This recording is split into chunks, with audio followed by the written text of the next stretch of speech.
Pisces, happy birthday. I am sorry I didn't do it at the beginning of your season, your blessings, what you need to know for you guys. But everything is divine timing. So what I love about how spirit works is that sometimes it's like when you're picking up something from one deck, it's confirmed by the other deck. So let's start with this one. I feel like here the blessing on your family, blessing from your ancestors. We can go dive into the actual book, but yeah, you may be strengthening bonds within your family. But you notice how both of them, and I'm sorry if you hear the sirens. I don't want to keep on recording over this, so but here it goes. Um, you see how both of them are looking to the same direction. It could be like your ancestors are looking at you, but you are also like, as you strengthen your bonds and you recognize your past lives, you are calling in your ancestors. But what I do see here, some of you may resonate with you because this particular ancestor, he looks mature. I'm also getting Merlin that's coming to me may resonate for someone in particular, but with you that has to do with close tie to Christmas. So maybe something had transpired in Christmas. Maybe some of you may have done like past life regression or pull what is it, um I cannot pronounce it right at this time. Asakik records. You know what I mean. But anyway, so that's what I'm getting with this one. Now, for the messages, I have pace yourself and have fun. So, it's okay to, pace yourself. You may be going through some emotions at the time, but throughout it all, have some fun. Don't get so serious. Because when I saw these cards, I was like, why is it crucifies and eternally? But it kind of explains it more in the spread. It's like you may feel that you're stuck at a crossroads and nothing's ever going to change with this eternity card. Because what I got here with this dreamer card, which is the full card, and for people that actually have seen my reading, sometimes I don't channel reversals unless I'm guided to. So it's like it came out reversed if I'm not mistaken, but it makes sense because you have the Eight of Swords here and the Ten of Swords.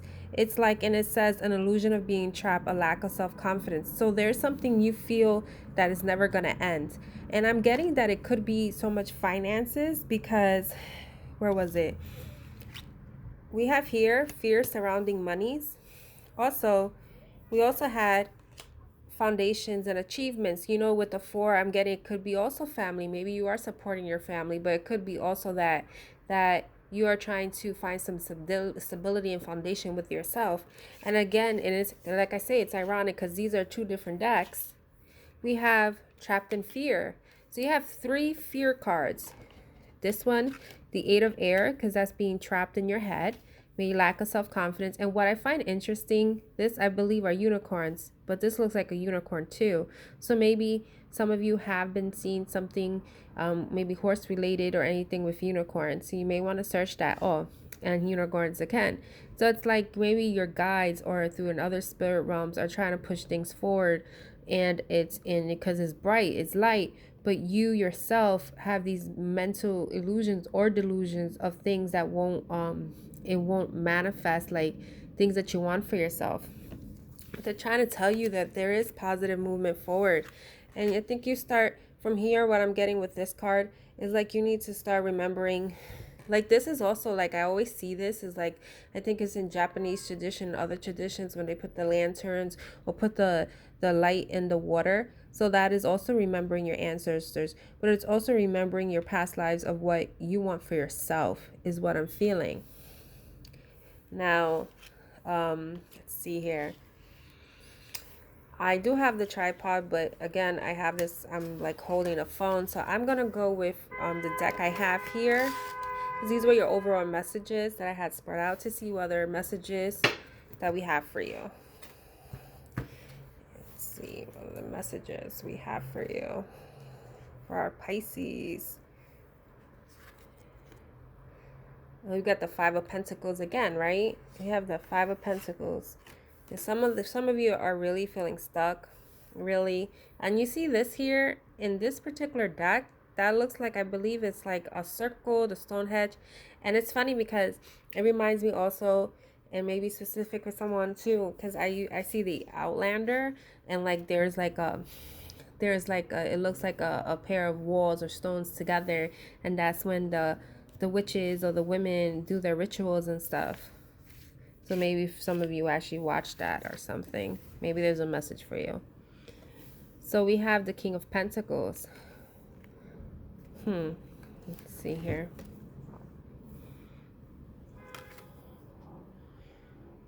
Some of you are so stuck on what has happened in the past, like and this, I feel the King of Pentacles is not a physical person. Let's say the lighting, sorry. This has to do with you trying to manifest yourself, like your abundance and everything, your King of Pentacles. But you're so focused on lost opportunities and stuff like that. So it's like blocking you from progressing this. Oh, I see. I thought that was a horse. That's a pig in the background.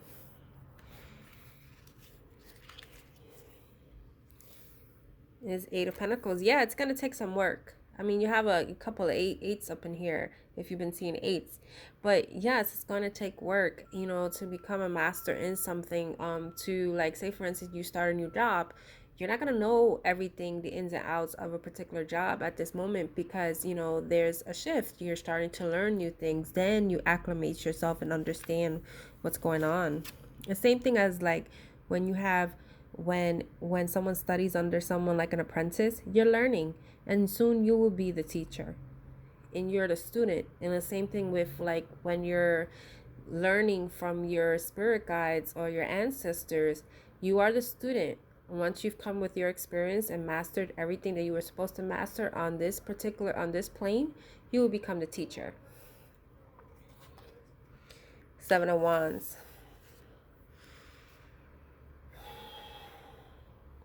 I feel like someone maybe wants to get a home that may have a fireplace, but I'm getting more earthy, like things like you want your home to feel like home, because someone is actually maybe trying to buy a home. Doesn't have to be in a house, could be apartment or something, but it's like you're trying to put all your ducks in a row. You see how she's trying to put everything up there? That's what I'm getting. And the Kina is a Knight of Swords. You could be dealing with a King of Swords, because I was about to say a King of Swords, but there's a Knight of Swords there. I feel like that's not a person per se. It's like an offer, something coming forward.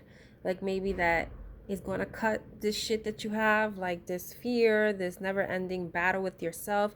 Crucifixion, as I'm getting again with the nail card, could be like because what is it, in April, you know, within that interim, you know, with Good Friday, crucifixion and stuff, maybe you guys resonate with Jesus or what have you. And we got Ace of Swords, so definitely clarity is coming for you. And it could have been that it's already started, because, you know, we are within still Pisces season. Pisces, they say to be the most it's more an emotional season, because it's Pisces, has to do with water, has to do with emotions. So, you know, you may be going through some stuff, maybe feeling like you've been left out the cold, because you keep on seeing the Five of Pentacles. This woman's still in the cold. Maybe that's not what she expected everything to be, and the fire is all the way to the background. It's not even warming her. And yeah, this definitely has to do, I feel like, with things that you want to manifest in the 3D. And I feel like it's heavily with finances, because although Ten of Pentacles, if I look at this card, it would look like a Ten of Cups, because of happy family, happy life. But I feel like it's so much within you, what you're trying to manifest for yourself. Maybe trying to do a career change, maybe trying to I don't know, I'm getting like someone maybe wanting to draw or teach drawing or something. Maybe that's something specific for someone, or, you know, illustration. But it's more so like maybe trying to transition doing something, and you feel like, you know, well, you're so used to doing this for so long. How do you transition to something else? And it's trying to tell you that, you know, this is a process. You know, you need to let things flow. Trust with trust your intuition, but trust source, because your ancestors are here providing you blessings. They're here. That's your home. When you start realizing your past lives, because I find it for myself, like sometimes within a couple of weeks I start resonating with certain pantheons. I think it's more so that I'm resonating, or like I'm calling in what particular incarnation I had in my past. So I hope this resonates for you guys. Again, my apologies for it being late. If you guys are on Facebook, Instagram, I have my site up there, and also my links are attached below and attached there as well. And you guys have a beautiful season.